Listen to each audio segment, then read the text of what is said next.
Ladies and gentlemen, I have the one and only Jimena Fosado joining me on this episode of the Buy My Merch podcast. Welcome. Hi, thanks for having me. We are in NRG Studios today in North Hollywood, by the way. They were kind enough to have us down, and we are just marveling at the decor. I wish you guys could see the scope and scale of how beautiful this studio is. Like Linkin Park, Evanescence, like so many cool, that like early 2000s, late 90s rock was recorded here, which is incredible. But I'm just excited to be talking to you about all things guitars and social media, and I think we should just get right on into it. I'm excited too. Let's do it. Well, I first just want to know, in addition to you being a very talented guitarist, Thank you. I want to know about being a musical director. So you are also a musical director, and there's probably a difference in what that looks like from being a guitarist to actually directing the entire show. Tell me about it. As a musician, obviously you just need to play your parts, play the show, and not worry about anything else. Just make sure that you're doing one thing most of the times. But being a music director is like a whole different level. Like you have to worry about the whole band, everybody's parts. You need to know like everything, like right on the spot. Right now I'm the music director for Drake Bell. So yeah, it's been quite a challenge, but really fun. How long have you had that role as Drake Bell's musical director? I think it's been like a year and a half, maybe 2 years at this point. Time flies. Time flies. Yeah. And where has that taken you? Has it been across his tours? Are you part of the tour planning process as well? Kind of. So it depends on the artist if like you are more involved or not. So sometimes you have to like deal with management and directly with the artist. Make sure that you have the vision that the artist explained to you. So like the whole show runs perfectly. If you have pyro, if you have dancers, like if it's like a big production, you need to have like, in mind everything that's going to be happening besides just the music. Arranging like the transitions, the music, make sure that the band is taken care of. Because at the end of the day, you're like the middleman from like management, production to band, right? So you need to kind of look after your people too, like the band itself. Absolutely. Yeah. How do you typically get hired for a music director gig? That's a great question. I have lots of those for you today. I love that. I want to say you got to be prepared, but you're never like fully prepared. Let's be real. In this world, you never are. So you just have to jump. You need to have knowledge of computer recording, like different DAWs that you could use while playing live, and just arranging everything in the computer so everybody has like the music in their in-ears, like we use that. And just a lot of, I would say, theory and music stuff. So when you're doing like arrangements, you could translate everything like in a nice like artistic way as well. Yeah. The more gigs that you do, people are going to recommend you. People are going to see that you're doing it. They're like, oh, I actually like this show. Who's the MD? And like, it's like people recommending and like just maybe sharing social media videos, or I don't know, or just putting your resume out there. It could be anything. That's so cool. And you just brought up music theory. You're also a Musicians Institute grad. I am. Tell me about your time at Musicians Institute. That was here in LA? Yeah, that was the reason why I moved to LA, or America in general, because I'm from Mexico City. I was really excited because when you're a teenager, you're like, the whole world is out there, right? But you don't know what you're doing. But I think I had a great time. I met like some like of my best friends that I still have to this day. We created like a good community. I had great teachers and great mentors that I still admire and I look up to like to this day, and they became like really good friends as well. And sometimes if I'm having like a challenging or rocky path in the industry, like it's kind of nice to rely on them, like, hey, so what should I do, or what should I play, like what's your input on this? So yeah, I had a really good time there. Did you end up meeting other musicians who you now are not only just friends with, but maybe perform with and get gigs with regularly from Musicians Institute? Yes, some of them, totally. Like I really like that everyone was so open-minded and talented, so we would like learn from each other. And even if we graduated, when we're playing together as coworkers, if you would say that, Coworkers on the coolest stages in the world. Right. Coolest offices. It's cool because like we saw each other grew, you know, like musically and obviously like in life, but it's cool seeing that transition from somebody. You have been, as I mentioned, performing with Drake Bell for quite a while now. How did you originally get that gig? What were the steps that led up to that? Well, it's kind of funny how it works. We were friends. So, but the way that it happened is because after going to MI, I kept in touch with some of my teachers. And it happens that one of my teachers was recording guitar for him. And I don't know how long they've known each other. And he was traveling constantly to Mexico. And then my teacher's like, hey, so I had this student that plays guitar and she's from Mexico. So he texts me, hey, so I recommended you, like I showed Drake Bell like your videos. I don't know if you were familiar with him. And I'm like, dude, I grew up with him, obviously. And I started getting notifications on my Instagram like, Drake Bell mentioned you in his story. Drake Bell shared your blah, blah, blah. And I'm like, wait, what is going on? So it was just crazy because I never expected that. So we started DMing each other. He's like, yo, you're sick at guitar, badass, this and that. And I'm like, thanks, man. Like, that means a lot. And then we just started talking more. And then he's like, we should jam sometime if you're down. And I'm like, Drake Bell asked me to jam? I mean, so it happened. And then we clicked so well playing. Because, like, there's musicians that you can click with perfectly. And there's musicians that you're like, could not have, like, the same vibe, let's say. Yeah. And we clicked so well with his new album and stuff. And we started, you know, like showing each other for hours. Like, have you heard this artist? Have you heard this artist? And I'm talking about like from 1920s, 1960s, and like his influences and stuff, which gave me like a new perspective of him. And yeah, we became friends. And then he's like, one day we're going to tour together. And I'm like, yo, that would be sick. But then years happened without tours or anything. And then one day he calls me and like, hey, the tour is happening. I want you to play with me. I'm like, dude, this is sick. So sometimes it could be recommendations. It could be like people that you know. It could be if you're going to shows and people see how you're playing. From social media, like I always try to tell people that take that as your advantage. Yeah, the more people that you know, the better. Absolutely. The networking piece of it is really important. I think if Yes. there's anything I learned in my time here in LA, it's arguably the most important piece, but it's still always going to come second to just being a fantastic player. And clearly he latched right onto that. You also have a spectacular PRS collection, PRS Guitars. I want to ask how your working relationship has evolved with them over the years. Yeah. How you first met with their team, and then now how you work with them. It has been quite like a process. Sometimes like things take years. Like I have people approaching me like, hey, how do I get like in contact with this company or sponsors or whatever? And like sometimes people like think it's like magic. Like one day it all happens. And in this case, like all my sponsors have taken like time, you know, like while you develop your brand, your career grows, because it has to be like a win-win, right? From like brand to artist. With PRS, like I love them. They're great. They're like, I'm super grateful. They're like a great family to me. And in general, like the whole brand that they created, they support a lot of the artists and definitely women in music, which is important and rare because some brands might not have that goal sometimes. And we're all here for women support. Let's be real.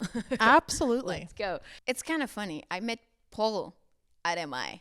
Paul Reed Smith. That's the guy. The guy. The founder of PRS. Yeah. The genius behind it. So that's another good experience about MI. You know, like you get to meet a lot of people there. And I saw Orianthi. She was playing for Michael Jackson, and I saw her playing Paul Reed Smith, and I'm like, okay, I want that guitar now. So that's how my journey started. And then I brought them when I started college. I saw and met Paul there. And then that's when you start making the contact. Obviously, I was a student. I didn't have anything to offer, right? So it's like he got to see me and know me, but nothing else. And then as I graduated, I started like making content and videos, and they found me. Like the artist relations and people from them. And I was applying for like my artist visa, and like I was trying to raise money and like doing a lot of things on social media. So that's why I always say social media is key. And they contacted me through like a video that I posted. And obviously I was playing the PRS. And they're like, hey, we'd like to support you. Like, we really like we see the talent. Like, we like your playing. And we started keeping in touch. And then I started making some masterclasses in Mexico, here and there. And then I would ask, hey, I'm going to be using PRS. Can I use your logo or whatever? And like, I started making like more waves and sounds, you know, like across like countries. And so the years passed by. They started like this program called Pulse Artist.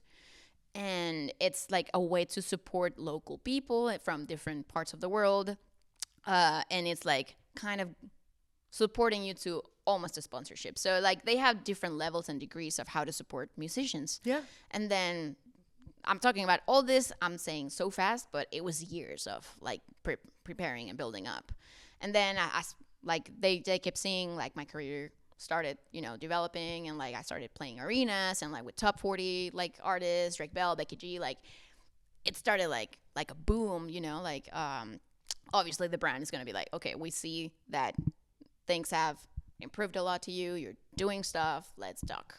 So you actually also keep an active Patreon as a musician. Yeah. Tell me a little bit about how Patreon benefits your music career. Well, as a musician, you want to have like what they would say like eggs in different baskets. I mean, just in general, not just as a musician, but you want to have different ways of earning money, because like sometimes you might be touring all the time, and sometimes you're on break if the artist is recording or they're just on vacation, even like whatever it is, and you have to make more income somehow, right?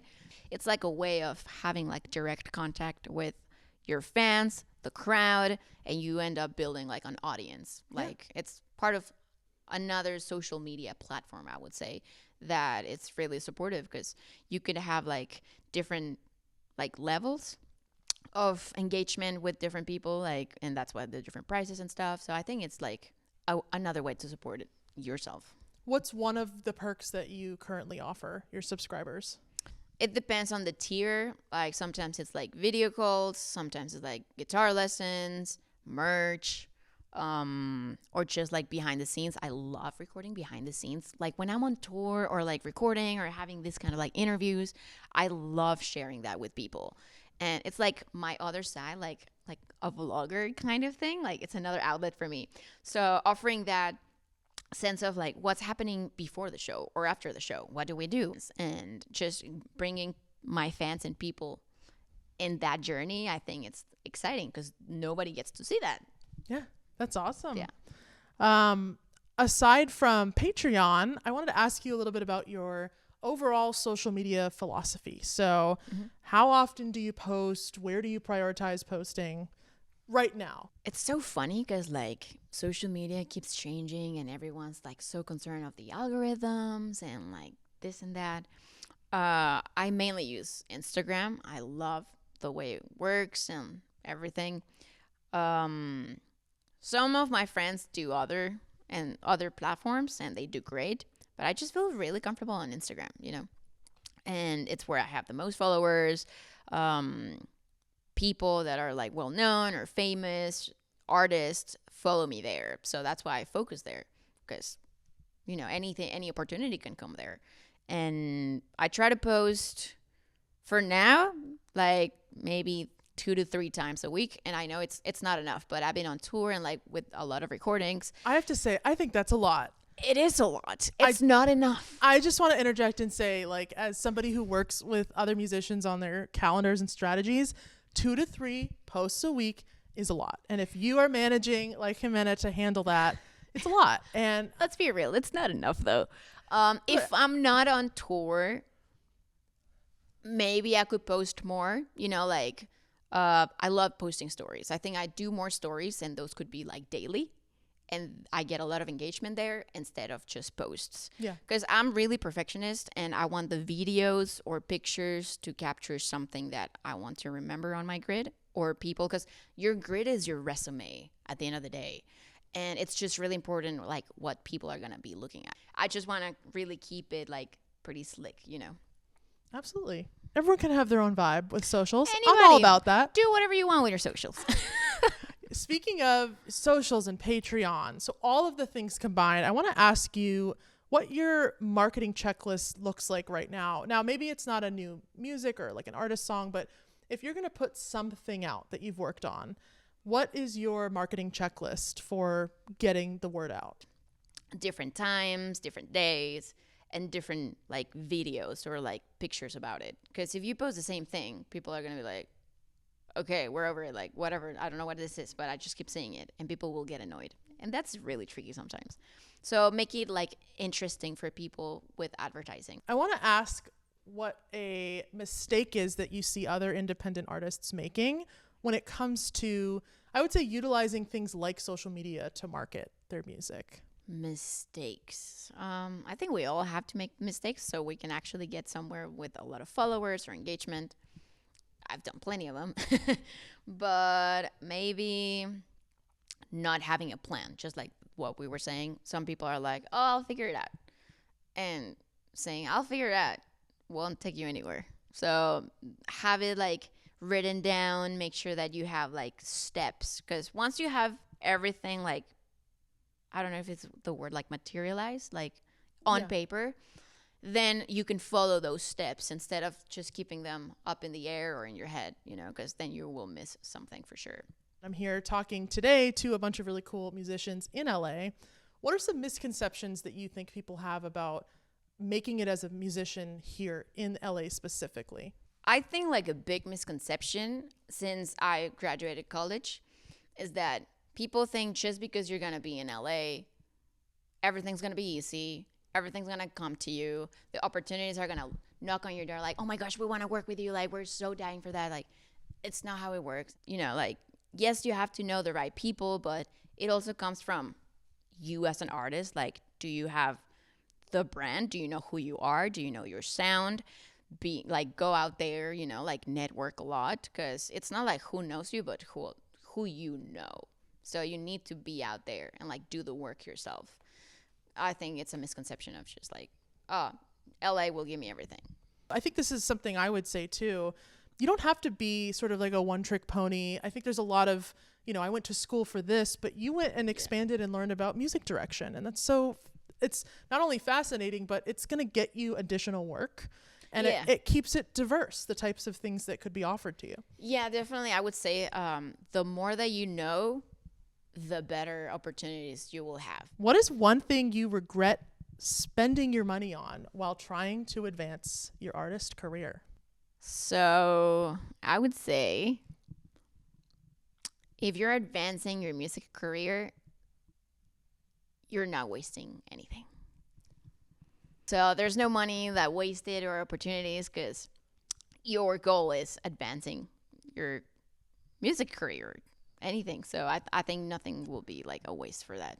I think you're the first artist today in Buy My Merch podcast history to get out of a hot seat question with a pretty good, you kind of like pled the fifth there. You're like, oh, I didn't say that. Wow, I'm kind of taking, that's a great response to get out of Marilyn asking a juicy question. I think it's true though, because like, yes, you could regret like, oh my gosh, I cannot afford like a new guitar, like the next camera or whatever. But that's little stuff. That's like, you will be able to get that at some point. But maybe this thing, you're planting a seed. I always say that. You're planting a seed for something better that's going to come that you don't even know. She's too much of a pro at this, you guys. How about this one? Will a TikTok ban have a positive or negative effect on the music industry overall? Well, I think TikTok definitely helped the music industry to make independent artists viral and get out there easier. But you'll figure it out. There's so many platforms out there that you can still benefit from. And if it's not the case, another platform is going to come. You know, like, I'm sorry. I just think it's like the way that you navigate things. So, yeah, you can focus on something else. And most likely social media will profit from, oh, there's not this, so how about this? They're going to offer something else. What do you think about the idea of wiping your Instagram feed every now and then as you evolve as an artist, do you like to keep those older posts up? I honestly never thought of wiping my feed. I kept my whole journey there. It's been like personal preference. I just really like to look back and see like how things have changed throughout the years, like how you as an artist evolved. Instagram is it's just like that. Exactly. Like a little scrapbook. Yeah, so it's kind of cool that I keep everything there. It's like my own memories, and it's also my resume, so it kind of works. I like viewing it that way too. That's a cool thought process that, you talked about connecting with Drake Bell and PRS all through your Instagram. I mean, could be a musician's resume at this point. It totally is. Definitely for a lot of gigs nowadays. Like they always ask for your Instagram or like some sort of social media that you're really present on. Yeah. Yeah. I want to take it back here and ask you about growing up in Mexico City, actually, which is so cool. Yeah. And I want you to kind of reflect a little bit on moving from Mexico City to LA and just what that was like. Well, it's so funny because like it didn't hit me like, oh yeah, I'm gonna move to the US. Like, because moving to another country, it's kind of like a big deal, like different culture, different language, different mentality, everything, even though we're like neighbors. So it hit me until I was on the plane with all my luggage and my guitars, and my dad was next to me, and I'm like, what am I doing? And obviously I came here not knowing anybody, and I was gonna live alone like at 19. Actually, after graduating, I went back to Mexico because I had like a great opportunity there, and nothing was happening like here. And it's like, okay, I want to stay here because there's cool things happening, and I love the city. I love like the industry is pretty much here worldwide. So I took the leap of faith, went back to Mexico, and I'm really glad that I did that because then that brought me back to the US with more career experience, better opportunities. Like I toured arenas and played with the Grammy winners there, and that definitely built up my resume like huge amounts, and that definitely like made my career like catapult. Is that how you say it? Absolutely. Yeah. So do you still have a large fan base of I guess fans from your home country? Absolutely. I go there pretty often, either to play with Drake because he's based there, or Latin America, like South America and Central America. And obviously people are like, oh my gosh, you're representing Mexico. Let's go, vamos, whatever. And I do my own projects there, like master classes, clinics for different sponsors, for PRS. I do a lot of work there too. So, wow. Yeah. It's just cool that it's still, I think LA is full of people who are coming from all over the world, really, to some form of the entertainment industry or whatever draws them here. And I think it's just really cool to see how you've balanced staying in touch and also keeping to your roots a little bit. So you're also in a super high energy, essentially screamo band. In addition to all this stuff that you're doing, the band is called Eris, and I heard your latest single. And I just want to ask, obviously from Drake Bell to Becky G to like a high energy screamo sound, how are you adjusting your playing style from project to project? Well, I grew up like with metal and like hard stuff, since I started playing guitar. Like that was my main thing, shredding and like really heavy stuff. That was my main influence, but obviously as a working musician, like versatility will lead you and take you places, like for different artists. And as long as you're open-minded, you will be so like prepared, and you will absorb like a sponge, and then you can create with like those things that you learned, put them in context of your own genre. So like metal, things that I learned from like pop artists or other gigs, I could apply that and make metal more interesting, or vice versa, like apply from some metal stuff. It's not going to be full on the pop scene, but if you change certain things or rhythms or whatever, it will be like, oh, this is a nice touch. And it's like expanding. I think you should not be scared of trying new things and expanding and then like mixing it all so you could have your own essence and sound. I love that you say that, actually. I had the opportunity to interview Tim Stewart and Johnny Good from Lady Gaga's band. Oh my God. Who, I'm not sure if you know them, but they are also in a hardcore band called Damnage. Okay. And that's doing very well. They opened for like Jane's Addiction. Hell yeah. We had this exact conversation where I believe for one of Lady Gaga's tours, she kind of said to them, like, lean into that a little bit. Like, I think I like where you're taking that. Yeah. And I think that that's a unique edge that I would say to other musicians, don't fear coming into the game with a strong voice, that this is the genre, you know? Like, it happened with Drake, actually. We had like sections. We have sections on stage where we are kind of like jamming-ish, and like he's just looking at me like playing like rhythm guitar, and he's like, shred on this part, I want you to come on stage with me, and like we're like back to back, and I'm like, he lets me have like, you know, the spotlight for a little bit, and it's like, shred as much as you can. And not a lot of artists let you, so like that's really cool that Lady Gaga does that too. Yeah. I just love hearing that from yet another guitarist. Yeah, it gives me even more respect for the artists that you play with also, that they're interested in that exploration. So right. It's just fun for you guys. 100%. I want to talk a little bit about being a woman in music in general. Heavy topic time.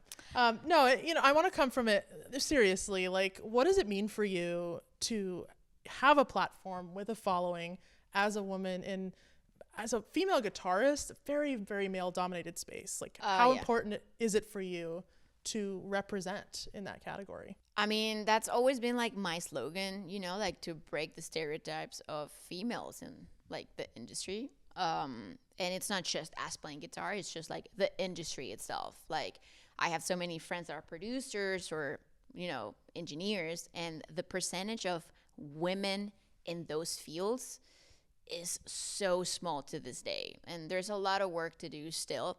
I like that there's a lot of brands supporting it, like as I was saying, like PRS, and there's other brands too. So you're kind of building your own community. I think there's like a misconception for us girls that, oh, I need to prove myself and I need to show them that I am just equal, or like, and that's like a lot of energy, man. Like, I've learned through the years that you don't have to prove yourself. It's a waste of energy if you want to do it. But I think your talent needs to speak louder than your ego of like, I need to prove it. If you're confident in what you're doing, you will prove yourself. You know, like, it's not like, don't try, you know, like just to impress. Because at the end of the day, why would you want to impress a guy? Just do your job, and that's going to be your voice, you know? For real. Women should support other women. And that way, you know, you create a good community. Don't get discouraged. Stick to your guns or guts. How do you say that? Probably stick to both. Okay, honestly, yeah, whatever. And yeah, just be confident on what you want and what you know. That's a great answer. Jimena, thank you so much for joining me on the Buy My Merch podcast. I feel like we could keep chatting. But fun fact, you have a show tonight, which is so cool. So Jimena's going to go for sound check and have a fantastic show tonight in LA. Thank you for being on the Buy My Merch podcast. And where can everybody find you? First of all, thanks for having me here. I had a great time. You guys can find me as Jimena Fosado. Jimena with a J. It's from Spain. You can find me anywhere. Jimena Fosado. Thank you so much for being on the Buy My Merch podcast. Yeah, thank you for having me. Woo-woo.